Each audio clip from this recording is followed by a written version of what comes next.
Let's do some more practice at multiplying fractions using our of.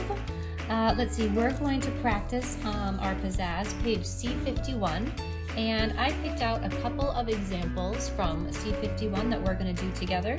We're going to do from column 1, we're going to do M and C. From column 2, we're going to do number H. From column 3, we're going to do letter A, and from column 4, we're going to do R and N. And I have rewritten those on our practice page.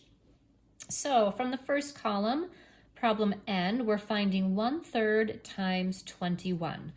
Oh, well, let's see, 1/3 times 21. I'm taking 21 and I am dividing it into 3 equal parts. Each part is 7, and I want one of those parts. So that would just be 7. So M is 7. And on our sheet, we'll write 7.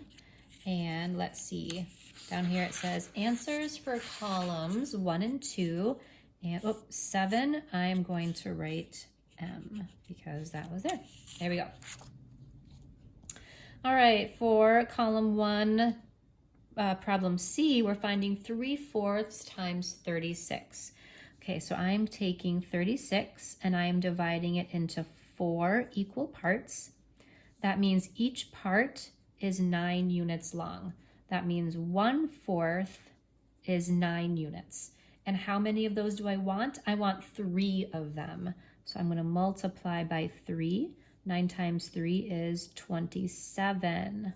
So 1/4 would be 9, 2/4 would be 18, 3/4 would be 27. So we can write that into Pizzazz.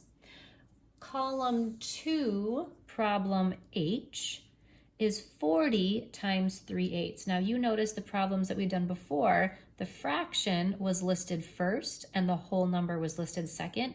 It doesn't matter which order we do. When we're multiplying, we can multiply in whatever order we want to. So I'm still going to take my whole number. I'm still going to take 40, and I'm dividing it into 8 equal pieces.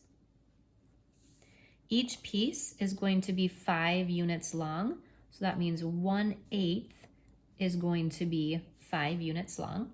Okay, well, how many of those 1/8 do I want? I want 3 1/8, 3/8. So I'm going to multiply that by 3 and I get 15.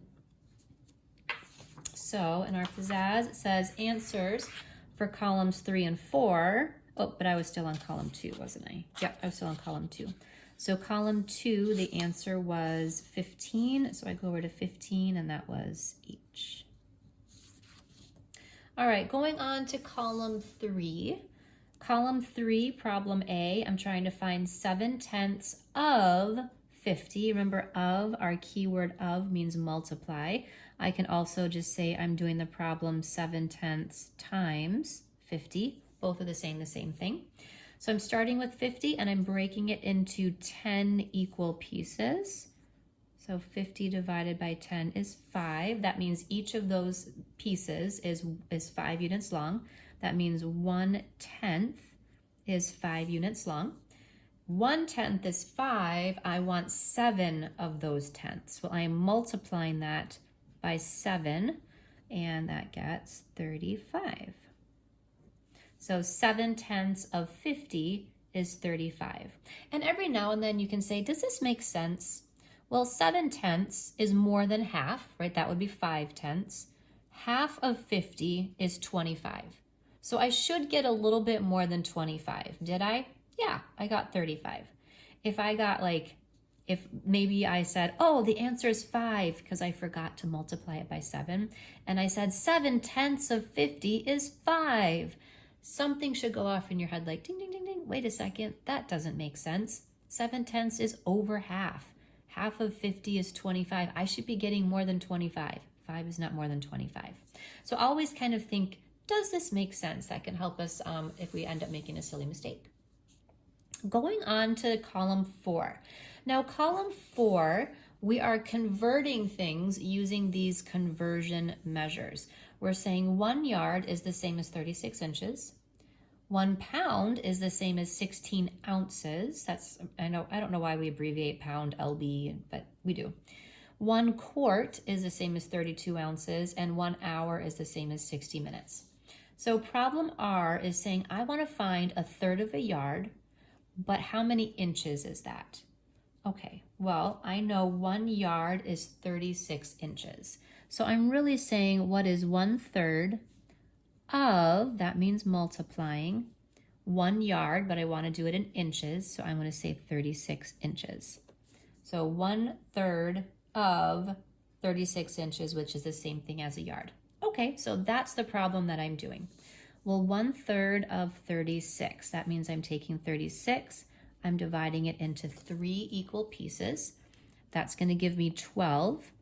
So, and then how many of those pieces do I want? I just want one of them. So my answer is 12 inches. 1/3 of a yard is going to be 12 inches.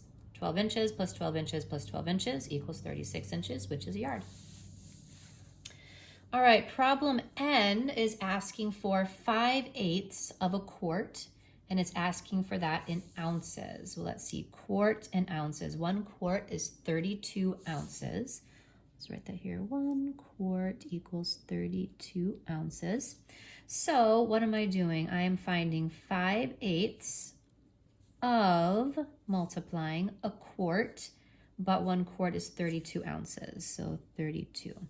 5/8 times 32. That's the problem that we're doing. Okay, I'm taking 32. I am dividing it into 8 equal parts. That means each part, 32 divided by 8 is 4. That means 1/8 is 4 units long, or 4 ounces in this case. Let's see, how many of those 1/8 do I want? I want 5, so I'm multiplying that by 5. 4 times 5 is 20. So, oops, I'll write it up here. So 5/8 of a quart is 20 ounces. Now let's use our half, more or less than a half, to see if that makes sense. 5/8 is a little more than a half, okay? So I'm looking for a little more than a half of 32. Half of 32 is 16. I should get a little more than 16. Yep, 20 is a little more than 16. And if I were putting that on my pizzazz, see, answers for columns 3 and 4, we just got 20, and 20 was letter N, so we put an N there. And after you go ahead and solve these, you will find out the answer to, why does Cyrilla say that she used to be twins?